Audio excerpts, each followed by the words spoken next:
ლადო გუდიაშვილის დაბადებიდან 115 წლის იუბილეს ეროვნულმა არქივმა საარქივო ფონდში დაცული უნიკალური მასალების გამოფენით უმასპინძლა გამოფენილი იყო ლადო გუდიაშვილის პარიზში სწავლის დროინდელი წერილობითი და ფოტო დოკუმენტები.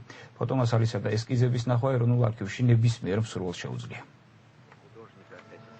ლადო გუდიაშვილის დაბადებიდან 115 წლის იუბილე ეროვნულმა არქივმა საარქივო ფონდში დაცული უნიკალური მასალების გამოფენით აღნიშნა. ფოტომასალა უმეტესად სტუდენტობის პერიოდში მის პარიზში მოღვაწეობას ასახავს. არქივში ინახება უამრავი ფოტოც, რომელზეც ლადო გუდიაშვილი გიორგი ლეონიძესთან, მის მეუღლესთან ნინო მგელაძესა და ბევრ ცნობილ მხატვართან ერთადაა. აქ არის როგორც მისი ავტოგრაფია, პირადი საქმე, ასევე არის საფრანგეთის ხელოვანთა კავშირის მასალა, წევრთა სია, კავშირის წესდება, ხაზინადარი გახლდათ ლადო გუდიაშვილი. გამოფენაზე ასევე წარმოდგენილია ლადო გუდიაშვილის ცხოვრების ამსახველი დოკუმენტური მასალა, რომელიც დამთვალიერებელს საშუალებას აძლევს ბიოგრაფიას უკეთ გაეცნოს.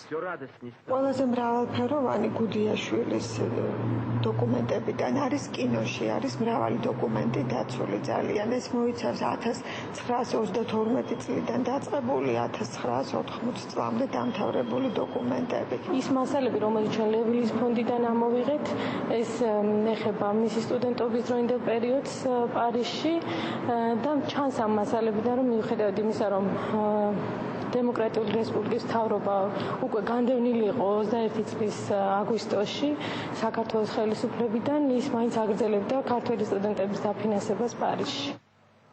არქივში გამოფენილია ვაჟთა მეორე გიმნაზიაში მხატვრის დასაქმების დამადასტურებელი დოკუმენტები, პირადი წერილები სხვადასხვა მხატვრებთან, მასალა მხატვრის გრაფიკული და ფერწერული ნაწარმოებების რუსთაველის პრემიაზე წარდგენის შესახებაც.